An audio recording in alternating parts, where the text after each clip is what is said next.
আমাদের কথায় ইয়ে হয়ে আপনার আজকে এখানে এবং আগামী দিন আরো লড়াইকে তেজি করার জন্য আহ্বান জানিয়ে সমস্ত রক্তচক্ষুকে অপেক্ষা করে গত 10 তারিখ জেলবর আন্দোলন নেমেছে। আসুন যারাই ভাবে আমাদের দেশকে এই রাজ্যকে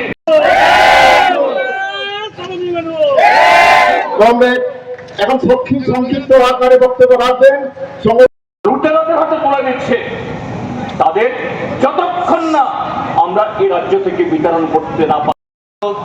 লক্ষ লক্ষ এই রাজ্যের কর্মপ্রার্থী যুবকদের হয়ে যে 13 দফা দাবিতে আপনারা মিছিল সংগঠিত করেছেন এবং যে দাবি সনদ এখানে আমার হাতে তুলে দিয়েছেন, আমাদের ত্রিপুরাজ্যের সরকারের দরবারে পৌঁছানোর জন্য আমি আপনাদের সকলকে আমাদের রাজ্যের গণতান্ত্রিক আন্দোলনের তরফ থেকে এবং আমার নিজের তরফ থেকেও শুভেচ্ছা এবং অভিনন্দন জ্ঞাপন করছি।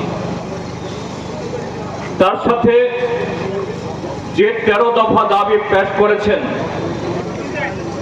তার প্রতিও আমাদের রাজ্যের গণতান্ত্রিক আন্দোলন,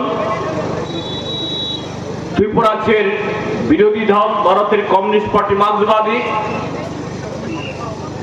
এবং আমার নিজের তরফ থেকেও এই দাবি সনদগুলোর প্রতি পূর্ণ সমর্থন জ্ঞাপন করছি। আপনারা শুধু আপনাদের দাবি দেওয়া পেনশন, গ্র্যাচুইটি এবং তার সাথে সার্বিকভাবে আমাদের রাজ্যের স্বার্থে ত্রিপুরাজ্যের বর্তমান সরকার ভারতীয় জনতা পার্টি এবং ত্রিপুরা মথা আইপিএফটি দল পরিচালিত, তারা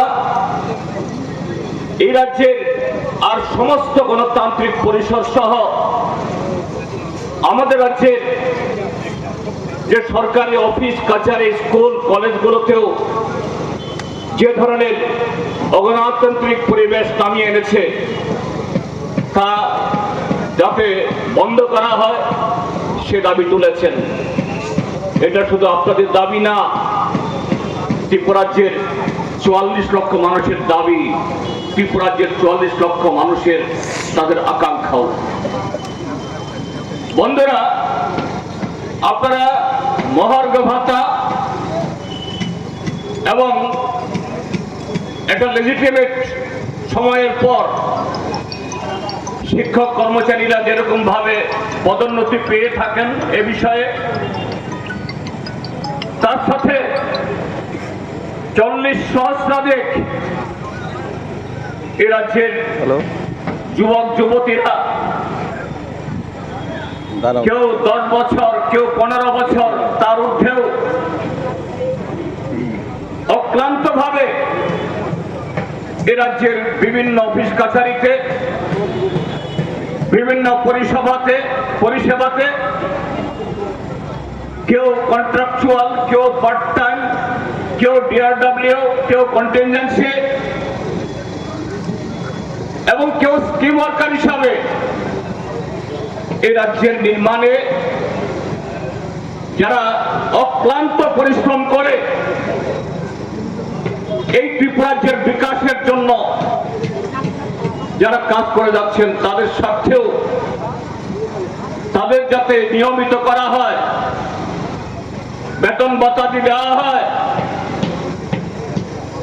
এবং অবসরকালীন সুযোগ সুবিধা পায়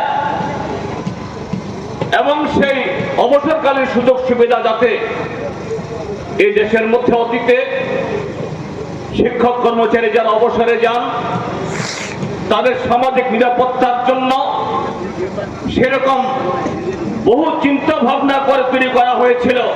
রাজ্য প্রশাসনে প্রায় অর্ধ লক্ষাধিক পদ শূন্য পড়ে আছে। আমরা বলছি এই রাজ্যে শিল্প কল কারখানা নেই, এই জন্য শুধুমাত্র সরকারি চাকরির উপর এ রাজ্যের বেকার যুবকরা নির্ভর করে। এই শূন্য পদগুলো পূরণ করার মধ্য দিয়ে বেকার যুবকদের কর্মসংস্থান যেমন হবে, ঠিক তেমনি ভাবে এই রাজ্য প্রশাসনকে আরো বেশি গতিশীল করে তোলার ক্ষেত্রেও ভূমিকা নেওয়া যাবে। আমরা বলছি অবিলম্বে সেই শূন্য পদগুলি পূরণ করতে হবে। আমরা বলছি যে আমাদের 19% মহর্ঘ ভাতা বকেয়া পড়ে আছে। গোটা উত্তর পূর্বাঞ্চলের মধ্যে 1% মহর্ঘ ভাতা কোন রাজ্যে সরকারি কর্মচারীদের বকেয়া পড়ে নেই। আমরা দাবি জানাচ্ছি অবিলম্বে আমাদের এই মহর্ঘ ভাতাকে পূরণ করে দিতে হবে। এই সমস্ত 13 দফা দাবির ভিত্তিতে আমাদের আজকের এই মিছিল। আমরা দাবি জানাচ্ছি 2018 পর থেকে এ রাজ্যে যে নিশ্চিত পেনশন প্রকল্প ছিল ওপিএস, এই ওপিএস চালু করা হয়েছে, এখানে কন্ট্রিবিউটর চালু করা হয়েছে। আমরা বলি পেনশন স্কিম অবিলম্বে বাতিল করে আবার পুনরায়